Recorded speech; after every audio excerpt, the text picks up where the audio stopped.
আপনারাও কি আমার মতো এমন একটি টকিং অ্যাভাটার ফটো বানাতে চান? তাহলে আমার স্ক্রিনে দেখানো যে কোনো একটি ছবির স্ক্রিনশট নিয়ে নিন। এরপর চলে যান যে কোনো একটি ব্রাউজারে এবং সার্চ করুন চ্যাট জিপিটি। এরপর চ্যাট জিপিটিতে আপনার জিমেল দিয়ে লগ ইন করে নেবেন। লগ ইন হয়ে গেলে আপনার স্ক্রিনশট নেওয়া ছবিটি চ্যাট জিপিটিকে দিয়ে বলুন এই ছবির মতো ইউটিউব 3D স্টুডিওর জন্য একটি সুন্দর প্রম্পট লিখে দিতে।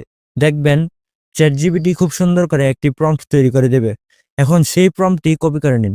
তারপরে একটি নতুন ট্যাবে সার্চ করুন পিক্লুমিন এআই।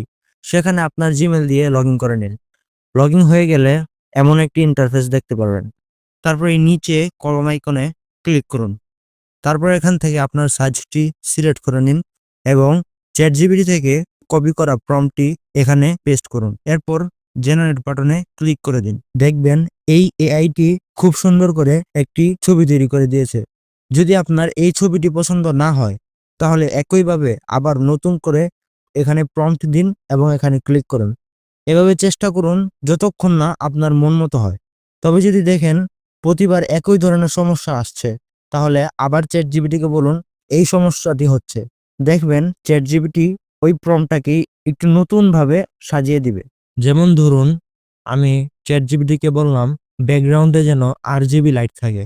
দেখেন চ্যাট জিপিটি আবার প্রম্পটটাকে নতুন ভাবে সাজিয়ে দিয়েছে। তবে একটি গুরুত্বপূর্ণ বিষয়, যদি আপনি একসাথে কয়েকটি ছবি ডাউনলোড করতে চান এবং দেখেন যে কিছুই ডাউনলোড হচ্ছে না তাহলে কি করবেন? তখন উপরের ডান দিকে থাকা 3 ডট আইকনে ক্লিক করুন। প্রতিবার একটি করে রিফ্রেশ করুন। প্রতি রিফ্রেশে একটি করে ছবি ডাউনলোড হবে। এভাবে আপনারা এই ছবিগুলি ডাউনলোড করে নিতে পারবেন।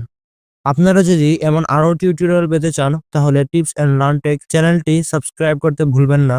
লাইক দিন, শেয়ার করুন আর আপনার মতামত কমেন্টে জানাতে পারেন। দেখা হবে পরের ভিডিওতে ইনশাআল্লাহ।